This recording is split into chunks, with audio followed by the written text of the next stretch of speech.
Ya, selamat malam kawan kami KD Limbong ya. Terima kasih sudah berminat untuk menanyakan sawit bukan hutan, bagaimana pendapat teman-teman gitu ya. Ya, saudaraku, saya mohon izin untuk menjawabnya dengan perspektif saya sendiri tanpa melibatkan instansi di belakang saya, artinya katakanlah sektor lingkungan hidup dan kehutanan, tapi ini berdasarkan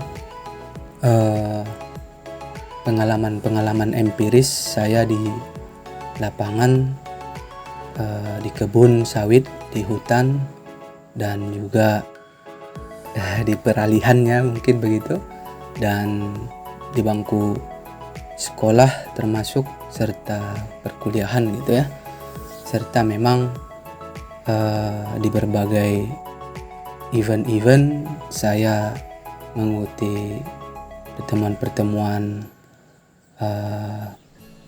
semacam konferensi gitu ya terkait pertanyaan ini gitu. Jadi posisi sawit saat ini itu, saudaraku ya, memang posisinya ada yang mendukung, dalam artian sawit itu dijadikan sebagai komoditi kehutanan. Namun ada juga yang tidak mendukung sawit itu dimasukkan ke dalam komoditi kehutanan. Sebagai contoh saja, bila kita lihat di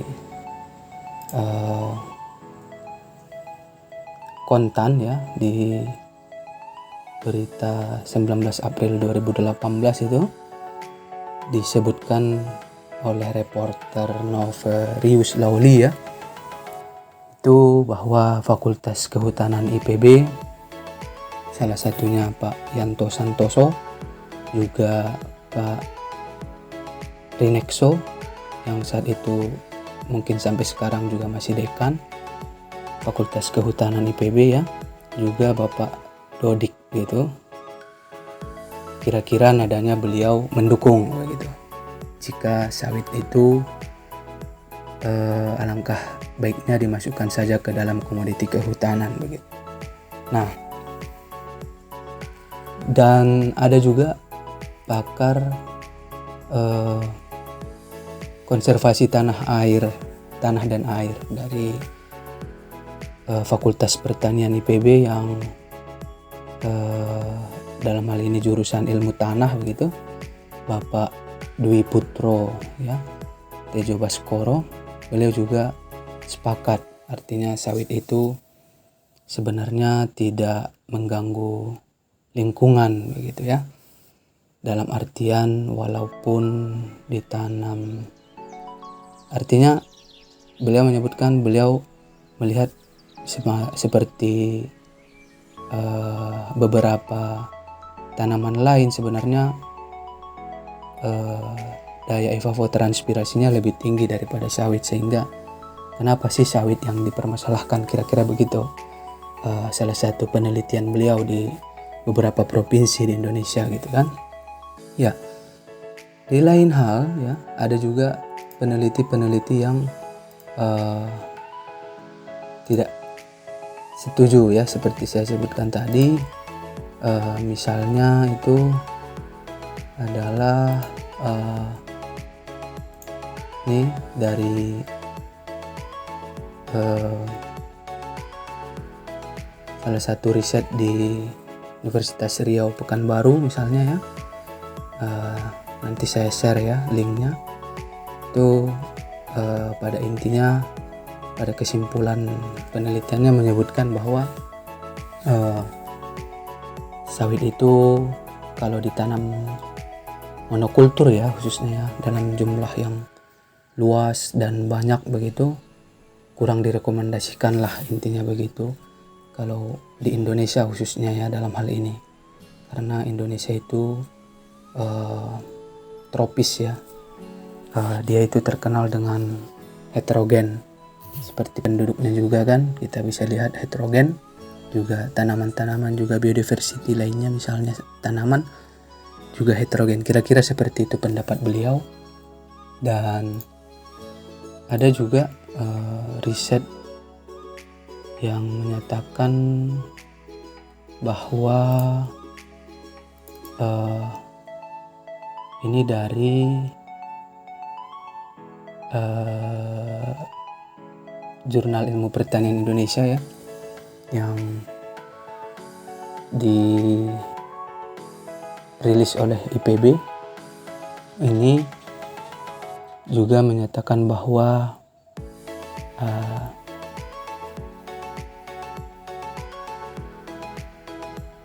yang namanya pertanian monokultur sawit di Indonesia itu memiliki dampak lingkungan, berkurangnya kuantitas air tanah, pencemaran air, dan berkurangnya populasi satwa begitu ya. Dan dampak lingkungan dari pabrik CPO misalnya, katanya ada limbah cair dalam pengelolaan kelapa sawit yang menimbulkan biaya eksternal bagi masyarakat begitu untuk menghilangkan dampaknya gitu kan ya. Dari keterangan ini bisa kita lihat saudaraku sekalian bahwa memang dalam tingkat peneliti pun ini masih debatable ya. Sawit itu ramah lingkungan gak sih tanamannya, itu masih debatable. Jadi ada yang setuju jika sawit itu gak apa-apa dimasukkan saja, sama saja dengan tanaman yang lain gitu kan, dimasukkan saja dalam klaster tanaman kehutanan, walaupun dengan catatan-catatan tertentu, mungkin pola tanamnya agroforestry dengan jarak tanam seperti apa begitu ya, yang lebih ketat barangkali ya daripada industri yang sekarang misalnya begitu. Kalaupun dimasukkan ke dalam industri kehutanan mungkin seperti itu ungkapan dari beberapa pakar yang setuju itu ya. Jadi mungkin salah satu acuannya mungkin ISPO, RSPO, dan mungkin ada lagi yang akan disusun setelahnya nanti disetujui barangkali begitu ya, jika sawit itu masuk ke dalam komoditi kehutanan gitu. Namun ada juga peneliti seperti saya sebutkan tadi yang beliau memang tidak setuju begitu dengan dimasukkannya sawit ke dalam sektor kehutanan, karena berdasarkan riset-risetnya, khususnya jika ditanam secara monokultur di Indonesia mungkin begitu, memiliki dampak yang sangat kurang baik bagi lingkungan ya, seperti tadi terpengaruh terhadap kuantitas air, satwa begitu ya, juga mungkin kelembapan udara, artinya lebih panas ya di daerah tersebut, terasa mungkin lebih gersang begitu ya. Itu mungkin dari sisi peneliti yang tidak setuju, artinya temuannya begitu. Nah, jika di level peneliti saja sudah seperti itu, tentunya di level politis juga akan banyak gelombang. Nah, sehingga wajar saja sebenarnya kalau kondisi saat ini ada yang menanyakan sawit itu masuk atau tidak masuk ke dalam sektor kehutanan begitu, sebaiknya begitu ya. Nah, jadi itu kalau dari posisi sawit saat ini, khususnya dari kacamata sektor kehutanan, khususnya dari keilmuan kehutanan gitu memandangnya. Nah, jadi tadi ilmuwan berbeda pendapat saat ini. Nah, pada saat saya ditanya bagaimana pendapat saya gitu ya, seperti saya sebutkan tadi, jadi saya menilai saya menganalisis kejadian ini seperti ini, saudaraku sekalian. Saya ada pengalaman empiris begini. Jadi saya itu pada saat kuliah di IPB sering naik bis ALS antar lintas Sumatera dari Padang Sidimpuan ke Bogor. Tentunya itu melewati daerah-daerah di Sumatera Utara seperti Tapanuli Selatan gitu, Tapanuli Selatan, Panyabungan gitu, Kota Nopan, Muara Sipongi ya, dan masuk ke Lubuk Sikaping, Bonjol, Bukit Tinggi, Padang Panjang, Solok, Sawalunto, terus Sungai Dareh begitu, lalu masuk ke Jambi, Muara Bungo, Bangko, Pamenang, Sarolangun gitu, dan Sumatera Selatan mulai dari Lubuk Linggau hingga Lahat, Batu Raja, Martapura ya, dan masuk ke Lampung begitu, masuk ke Kota Bumi sampai ke penyeberangan di Selat Sunda ya, Bakauni ya. Nah, khususnya yang di Sumatera ya, saya merasakan, dan saya juga sebaliknya begitu, dari Bogor ke Padang Sidimpuan juga melewati kota-kota tadi ya. Nah, yang saya rasakan adalah khususnya pada saat saya berada di Provinsi Jambi yang notabene di sana banyak penanaman sawit secara monokultur ya, di daerah yang saya lewati itu, di antara kota-kota yang saya lewati itu, khususnya di Provinsi Jambi yang paling banyak saya temukan penanaman sawit monokultur di kanan kiri jalannya begitu. Saya merasakan pada saat pukul 10 sampai pukul 3 sore itu saya tidak bisa tidur. Kira-kira karena gerah. Saya memang menaiki mobil kadang AC, kadang non AC ya, ekonomi. AC semua sih kalau dari Bogor itu, tapi ya seperti itu. Jadi terasa gerah ya di dalam gitu. Pada saat berangkat dari Bogor itu jam 3 sore misalnya hari Senin, itu kan malamnya di Lampung, terus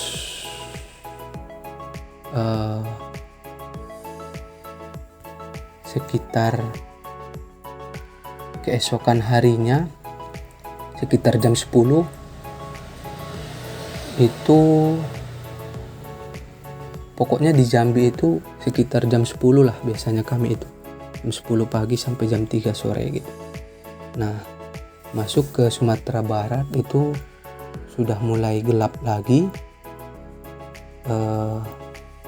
dan siangnya masih di Sumatera Barat, di sekitaran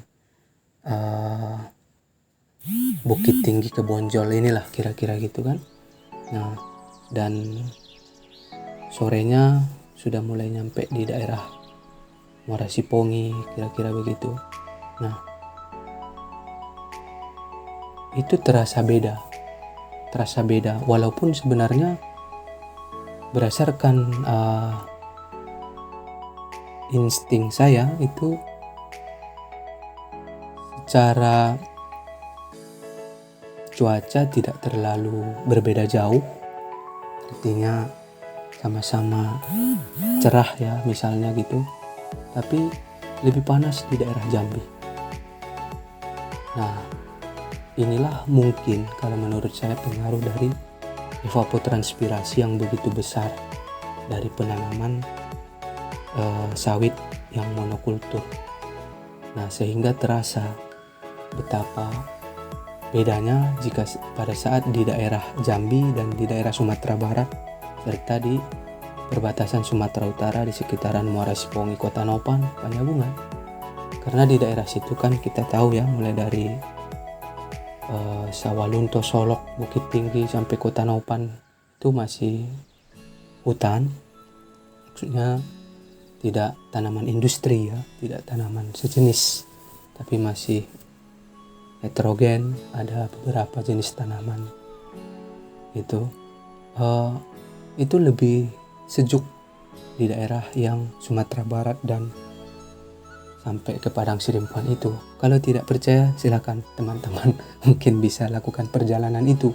Dan saya sudah melakukan perjalanan itu kurang lebih selama kuliah itu 9 kali pulang balik dari Sidempuan ke Bogor, Bogor Sidempuan.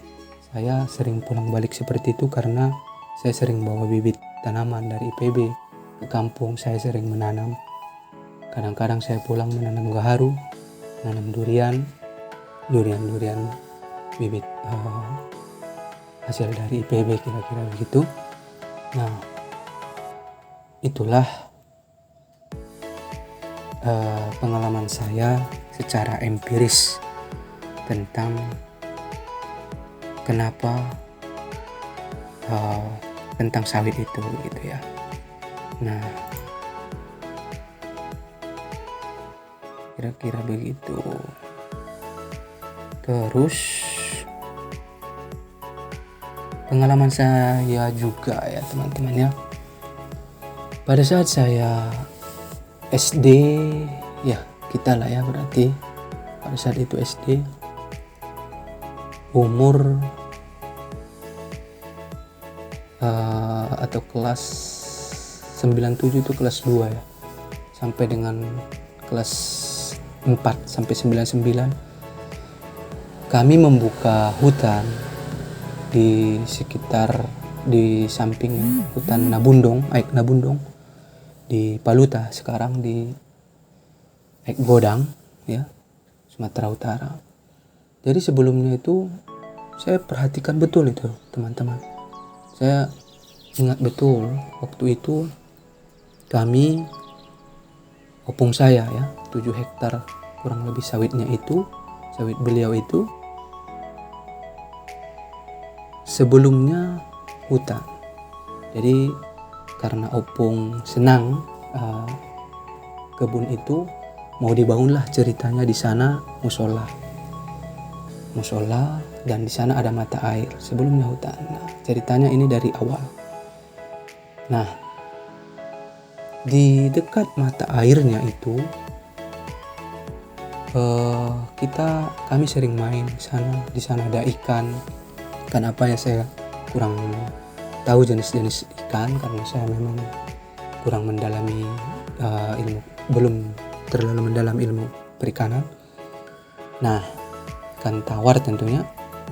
Di sana kedalaman airnya dengan lebar paretnya itu sekitar 1 meter, kedalaman airnya sekitar setengah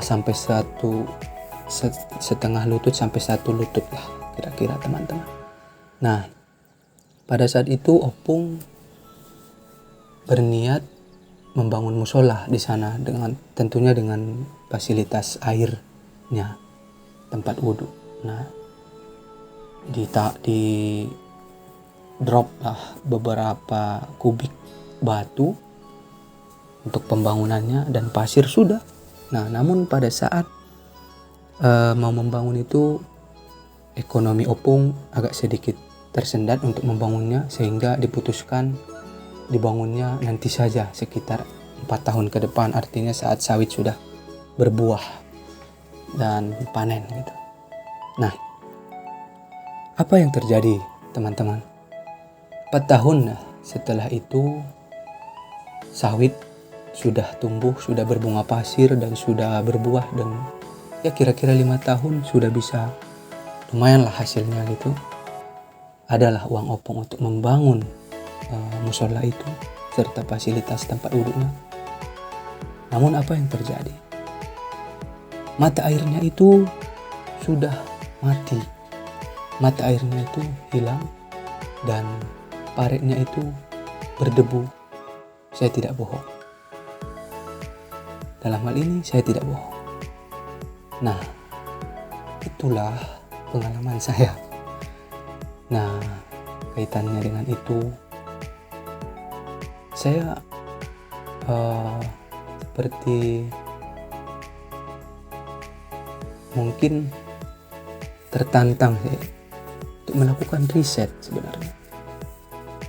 Seperti apa sebenarnya sebaiknya cara menanam sawit itu yang baik, khususnya di Indonesia. Maksudnya baik untuk lingkungan, baik untuk ekonomi. Karena saya sadar uang yang dihasilkan dari sawit itu sangat baik untuk membantu ekonomi masyarakat Indonesia.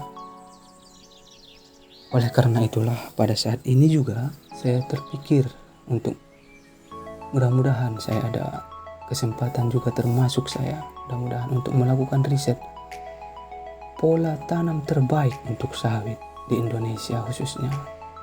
Sudah ada RSPO, sudah ada ISPO, mungkin ada lagi MSPO dan sebagainya, mungkin dari Malaysia sebagainya ya. Nah, mungkin itu sudah baik. Namun saya memang belum mempelajarinya lebih detail ya, seperti apa MSPO, RSPO, ISPO misalnya. Namun yang jelas saya memang ingin sawit itu tetap bisa dipelihara, ditanam sebagaimana kita menanam kelapa, pinang dan sebagainya. Tidak ada diskriminasi terhadap sawit, saudara-saudara. Karena sawit itu juga ciptaan Tuhan yang Maha Esa. Sama dengan kita tidak boleh diskriminatif. Nah, namun tentunya dalam hal penanaman sawit ini, tentunya kenapa terjadi hal-hal yang seperti tadi di Jambi, di Godang tadi yang saya ceritakan, mungkin masih ada hal-hal yang belum sesuai, kan begitu, sehingga terjadi hal-hal seperti tadi. Mungkin kalau pengaturannya, komposisinya ya khususnya ya, dalam hal komposisi, dalam hal pengaturan sistem konservasi tanahnya mungkin ya, dan sebagainya, sawit ini bisa diminimalisir mungkin dampak-dampak yang tadi begitu. Misalnya, hipotesis saya ya, misalnya dengan menanam sawit, misalnya dengan jarak tanam yang lebih lebar, misalnya sekarang misalnya katakanlah 7x7 atau 5x5 misalnya, mungkin bisa diperlebar dengan jarak 2 kali itu, misalnya 14x14 misalnya, dan diantaranya diselipkan tanaman-tanaman lain, sehingga konsep heterogen di Indonesia itu masih diadop dalam perkebunannya itu. Jadi bukan monokultur, karena sekali lagi Indonesia itu heterogen tanaman-tanamannya, sobatku sekalian. Coba secara ekologi ya memang seperti itu. Pada saat kita meninggalkanlah kebun kita misalnya, katakanlah itu di pekarangan kita, mungkin sobat-sobat bisa melihat bakalan tumbuh berbagai macam jenis tanaman. Itulah bukti bahwa lingkungan kita Indonesia ini tropis ya, itu sebenarnya tanamannya heterogen pada dasarnya gitu. Nah, pada saat kita paksakan dia heterogen, kita sebenarnya sudah menentang daripada konsepnya. Sama misalnya pada saat kita,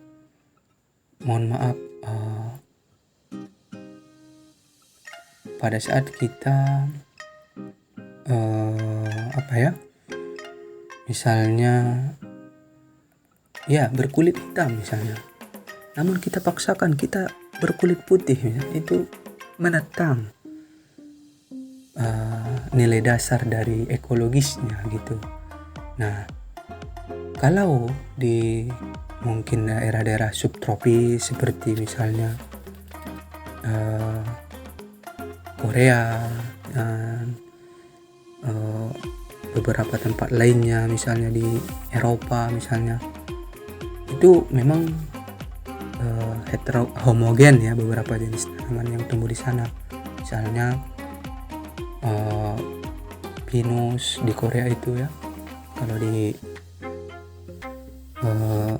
Eropa ada lagi jenis tanaman yang lain misalnya gitu. Ada juga daerah yang seperti itu, namun ada daerah yang heterogen, contohnya Indonesia begitu. Nah, dalam hal kebijakan yang sudah berlaku saat ini, saya menilai ya pemerintah juga pasti sudah berpikir keras, teman-teman. Saat ini sudah ada beberapa juta hektar sawit yang ditentukan untuk perkebunan sawit oleh pemerintah, teman-teman. Nah, itu menurut saya oke ya. Itu menurut saya oke. Maksudnya tidak ada masalah lah ya. Karena memang pemerintah mengejar daripada target ekonomi juga. Jadi pemerintah dalam artian dalam hal sekarang ini khususnya menurut saya sedang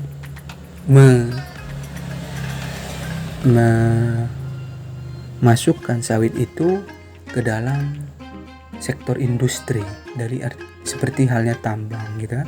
Jadi memang digenjot dalam kaidah-kaidah industri, namun tetap juga memperhatikan kondisi-kondisi lingkungan tentunya seperti pertambangan begitu.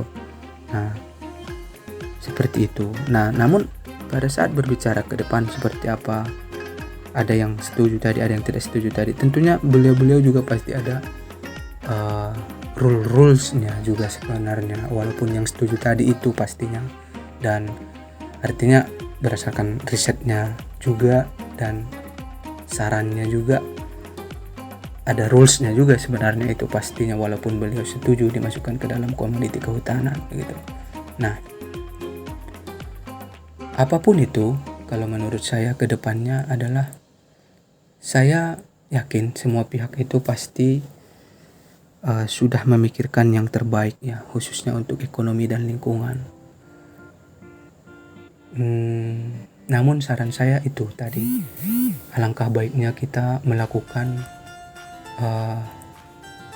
lebih banyak lagi riset yang mungkin transdisiplin ilmu, mulai dari semua ilmu, mungkin bisa ilmu kedokteran juga dimasukkan ikut di riset itu maksudnya, mulai dari pertanian, semuanya di riset. Bagaimana kalau pertanian sawitnya model A, B, C, D, D. Jadi dibikin banyak model, katakanlah berapa mungkin belas atau puluhan model, mana yang terbaik, mana yang menghasilkan nilai lingkungan terbaik, ekonomi terbaik, kira-kira begitu kalau menurut saya. Namun kembali lagi, apa yang tengah berjalan saat ini, sawit sudah ada sekian juta hektar, hutan juga sekian juta hektar. Dalam konsep pemikiran saya tentunya itu tak lain adalah pemerintah tengah memasukkan sawit itu ke dalam kategori industri ya saat ini gitu. Dan memang kalau sektor kehutanan saat ini masih belum ya memasukkan sawit itu ke dalam sektor kehutanan, karena terbukti juga pada skema perhutanan sosial masyarakat masih dilarang untuk melakukan penanaman sawit begitu di lahan kawasan hutan negara itu. Nah, adapun tentang isu ini sawit masuk hutan, komoditi hutan atau tidak, jawaban saya kira-kira seperti tadi teman-temanku. Dan seperti apa ke depan? Nah, seperti apa ke depan itu ya karena saya bukan pengambil keputusan juga ya, saya yakin pasti para peneliti dan pimpinan di negara kita pasti sudah memikirkan yang terbaik, teman-temanku. Itu kira-kira. Dan posisi saya seperti tadi, intinya alangkah lebih baiknya sawit itu tetap diusahakan di negeri kita ini, walaupun dia sebenarnya tanaman invasif atau pendatang dari Amerika Latin kalau tidak salah. Nah, dia tetap bisa hidup di negeri kita ini. Mungkin perlu rules tertentu, bagaimana pola pengaturan yang terbaik itu yang perlu kita lakukan, kajian-kajian yang lebih mantap lagi ke depannya. Menurut saya seperti itu. Itu mungkin yang dapat saya sampaikan dalam pertanyaan ini, temanku Kade Limbong dan teman-teman sekalian. Mohon maaf bila ada pernyataan saya yang salah. Mungkin juga ada yang tidak enakan dengan pernyataan saya, mohon maaf ya. Mata-mata saya menyampaikan ini tulus ikhlas demi kebaikan kita semua, Indonesia, dunia.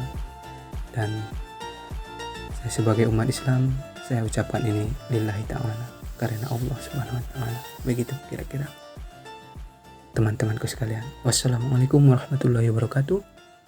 Selamat malam.